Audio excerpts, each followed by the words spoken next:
बहुत सारे लोगों को यह कहते हुए सुना है कि लक्ष्मी जी की आरती नहीं करनी चाहिए, क्योंकि आरती का मतलब होता है गुड बाय।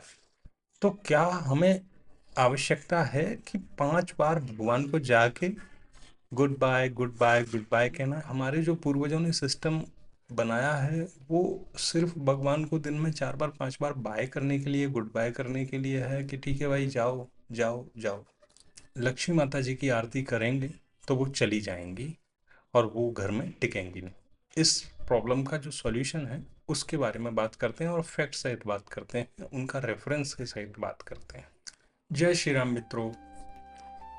तो आज के हमारे इस वीडियो का टॉपिक है कि लक्ष्मी जी की आरती करनी चाहिए या नहीं। मैंने अलग अलग पॉडकास्टों में बहुत सारे लोगों को यह कहते हुए सुना है कि लक्ष्मी जी की आरती नहीं करनी चाहिए, क्योंकि आरती का मतलब होता है गुड बाय। आज हम यही बात करेंगे कि उनका ये तथ्य, उनकी ये बात किस हद तक सही है और क्या वास्तव में आरती नहीं करनी चाहिए। तो आज हम इसका फैक्ट चेक करने वाले हैं, एवं वीडियो के अंत में मैं आपको एक ऐसा फैक्ट बताने वाला हूं जिससे आपके सारे कन्फ्यूजन्स क्लियर हो जाएंगे और ऐसे कन्फ्यूजन्स फिर फ्यूचर में आपको कभी नहीं होंगे। तो बने रहिए मेरे साथ इस वीडियो के अंत तक। चलिए शुरू करते हैं। सबसे पहले हमें यह सोचना चाहिए कि भारत देश में बहुत सारे मंदिर हैं और कई हजारों सालों से हर मंदिर में एटलीस्ट 2 बार पूजा तो होती ही है, 2 बार आरती भी होती ही है। कई मंदिरों में तो 4 बार, 5 बार, 7 बार और ओकेजन के अनुसार अलग अलग जो भी इवेंट्स हो रहे हैं उनके अनुसार आरतियां और बढ़ जाती हैं, घट जाती हैं। तो क्या हमें आवश्यकता है कि 5 बार भगवान को जाके good bye good bye good bye कहना है? क्या यह आवश्यकता है?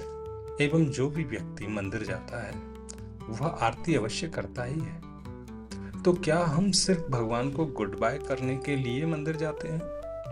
बड़ी ही सोचने वाली और विचार करने वाली बात है कि इस तरीके का फैक्ट आया तो आया कहाँ से। यह सिर्फ लक्ष्मी माता से संबंधित नहीं है, यह हमारे सनातन के सभी देवी देवताओं से संबंधित है। पूजा की पद्धतियाँ ऑलमोस्ट सेम हैं सभी में।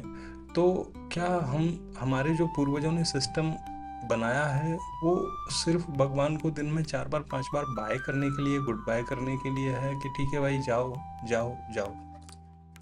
परंतु आज हम लक्ष्मी माता जी को सेंटर में लेकर के इसीलिए बात कर रहे हैं क्योंकि उन्होंने बात सिर्फ इसको लेके की है कि बाकी देवताओं की तो पूजा की जाए, बाकी देवताओं की आरती की जाए, लेकिन लक्ष्मी माता जी की आरती नहीं करनी चाहिए। सबसे पहले हम जानते हैं कि आरती का मतलब आखिर होता क्या है। आरती का मतलब समझते हैं। आरती का जो शुद्ध संस्कृत रूप है वो है आरात्रिकम, और आरती का भाव है वो है एक दीप प्रज्वलित करके देवी या देवता को समर्पित करना। तो चलिए पहले तो हम इस जो प्रॉब्लम उन्होंने बताया वो प्रॉब्लम ये है कि लक्ष्मी माता जी की आरती करेंगे तो वो चली जाएंगी और वो घर में टिकेंगी नहीं। इस प्रॉब्लम का जो सॉल्यूशन है उसके बारे में बात करते हैं और फैक्ट सहित बात करते हैं, उनका रेफरेंस के सहित बात करते हैं। तो ये ऋग्वेद के श्री सूक्त का जो श्लोक है उसमें लक्ष्मी माता जी की जो स्तुति की गई है वो इस प्रकार है कि हे कमल प्रिय कमलवासी लक्ष्मी देवी, आप भगवान विष्णु की प्रिय हैं और कृपया मेरे जीवन में स्थिर होइए। यहाँ ध्यान देने वाली बात यह है कि लक्ष्मी जी को भगवान विष्णु की प्रिया बताया गया है, यानी लक्ष्मी जी की जो आरती है और पूजा है वो सदैव भगवान श्री नारायण के साथ में ही करनी चाहिए और तभी वो आपके घर में स्थिर रहेंगे। अब ये तो रही वेद की बात, हम कुछ पुराणों का भी तथ्य लेकर देखते हैं कि उनमें क्या कहा गया है। पद्म पुराण में कहा गया है, यत्र विष्णु तत्र लक्ष्मी, यत्र लक्ष्मी तत्र हरि, यत्र नारायणो देवः तत्र सर्व सम्बध्यते।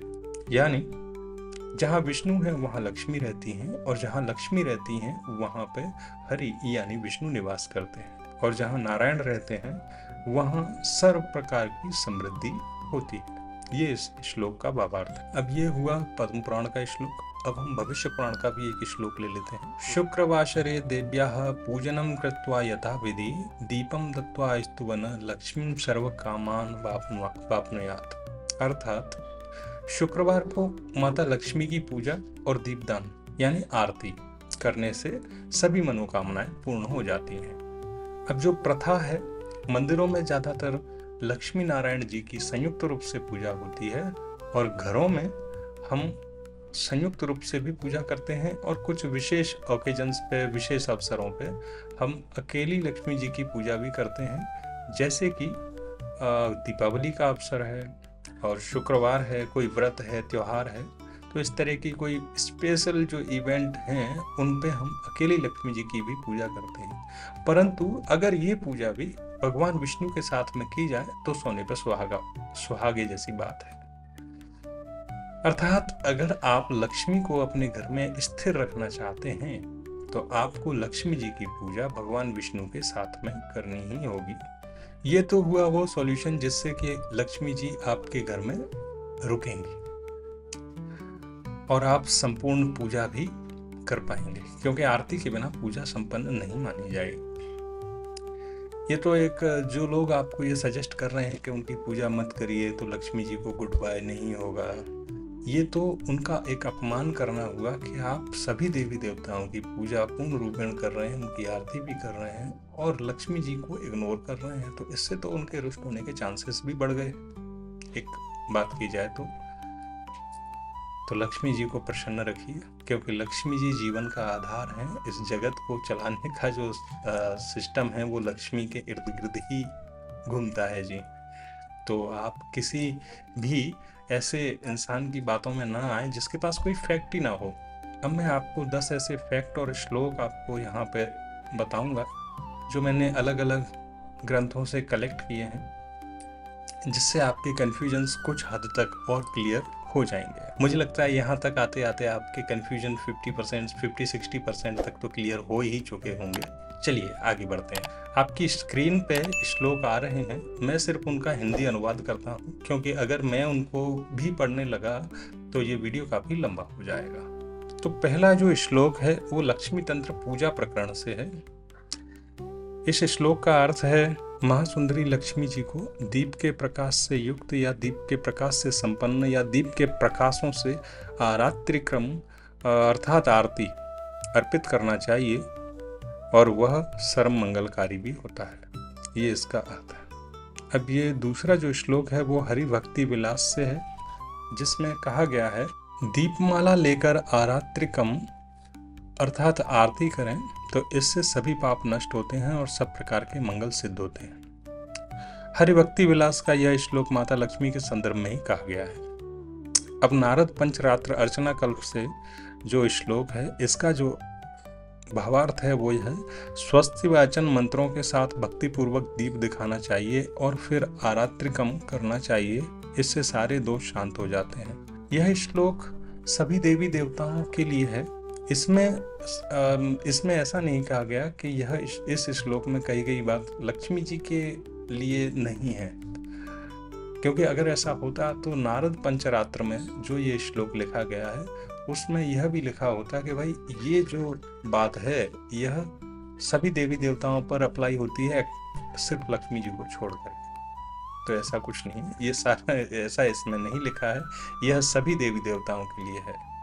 ठीक है जी, ये भी एक क्लियर हुआ आपको। उसके बाद हम पद्म पुराण का जो श्लोक है, इसका जो भावार्थ है वो भक्ति पूर्वक दीपों से लक्ष्मी जी की आरती करनी चाहिए, जो भक्त ऐसा करता है वह परम गति को प्राप्त होता है।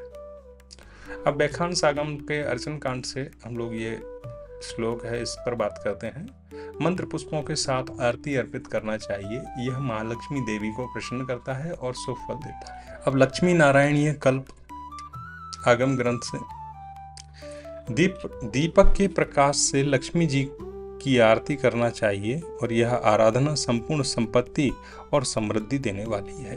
अब यह श्लोक है लक्ष्मी पूजा पद्धति तंत्र सार संग्रह से। दीप मंडल के साथ आरती प्रारंभ करके लक्ष्मी जी की पूजा संपन्न करनी चाहिए, यह सब कार्यों में सफलता देती है। अब यह स्कंद पुराण का श्लोक है वैष्णव खंड से। दीपों से लक्ष्मी जी की आरती करनी चाहिए, दीप प्रदर्शन से धन और अन्न की वृद्धि होती है। अब यह नेक्स्ट श्लोक है लक्ष्मी तंत्र से। जो श्रद्धा और भक्ति से लक्ष्मी जी की आरती करता है वो दीर्घ काल तक समृद्ध और सभी कार्यों में सिद्ध होता है। हरिभक्ति विलास के दीपाराधन विधि में यह श्लोक है। दीपारात्रिक विधि से लक्ष्मी जी की पूजा संपन्न करनी चाहिए। इससे भक्त को लक्ष्मी जी की प्रसन्नता मिलती है एवं वे मनोवांछित फल देती है। यह थे कुछ प्रमाण जिनसे यह सिद्ध होता है कि लक्ष्मी जी की आरती आज नहीं कई हजार सालों से हो रही है। वेदों में और ग्रंथों में और पुराणों में सभी जगह इसका उल्लेख भी है। तो ये जो फैक्ट्स हैं उनसे यह क्लियर हुआ कि भाई लक्ष्मी जी की आरती करनी चाहिए, परंतु भगवान विष्णु के साथ करोगे तो वो स्थिर भी रहेंगी, आपका प्रॉब्लम भी सॉल्व हो जाएगा और आप पूजा भी पूर्ण कर पाओगे। मेरे पास और भी फैक्ट्स हैं, परंतु अगर मैं सारे फैक्ट्स यहाँ पे इंक्लूड करूँगा तो आप लोग बोर भी हो जाएंगे और ये वीडियो भी काफ़ी लंबा हो जाएगा। तो चलिए अब बात करते हैं हम उस फाइनल फैक्ट के बारे में जिसको जान करके आपका ये कन्फ्यूजन कम्प्लीटली दूर हो जाएगा। तो देखिए, पुराने ज़माने में जो राजा होते थे वो शिकार पे जाते थे या फिर अब किसी युद्ध पर जाते थे या किसी यात्रा पर जाते थे या वहां से वापस आते थे, तो दोनों ही समय उनकी आरती की जाती थी और तभी वो घर में एंट्री लेते थे। ठीक है, इसी प्रकार अगर कोई बुजुर्ग कहीं तीर्थ यात्रा पे जा रहा है या कोई लंबी यात्रा के लिए जा रहा है या लंबी यात्रा से लौट करके घर आ रहा है तो उसकी आरती होती थी और आज भी होती है। आज विवाह के समय कोई वधू को लेकर के घर में आता है तो उन दोनों की आरती की जाती है घर में, आज भी यह प्रचलन चल रहा है। अब आप ही बताइए कि जब नॉर्मल लोगों की आरती हो रही है तो आप एक देवी देवता के बारे में ऐसी बातें कैसे कर सकते हैं कि उनकी आरती नहीं करनी चाहिए? ये तो उनका अपमान करना हुआ। गुड बाय की बात है तो भाई कोई नववधु किसी के घर आ रही है और उसकी फर्स्ट टाइम उसकी आरती हो रही है, तो क्या उसको पहले ही दिन सभी घर वाले बोल रहे हैं गुड बाय, जाओ यहाँ से, गो बैक? क्या ऐसा है? ये सोचने योग्य और दिमाग लगाने योग्य बात है। ठीक है जी, तो ऐसे मूर्ख और पाखंडी लोगों के छलावे में और उनकी बातों में ना आए। प्रॉपर पूजा पाठ जो आप करते हैं, जो हमारे ग्रंथों में वर्णित है उसके अनुसार ही करें। और लक्ष्मी जी को अगर स्थिर रखना है तो भगवान विष्णु के साथ में उनकी पूजा करें। बस यही आपके लिए एक फाइनल टिप है जिसको आप अप्लाई कर सकते हैं अपने घर में। तो ठीक है जी, आज के लिए इतना ही। जय लक्ष्मी नारायण।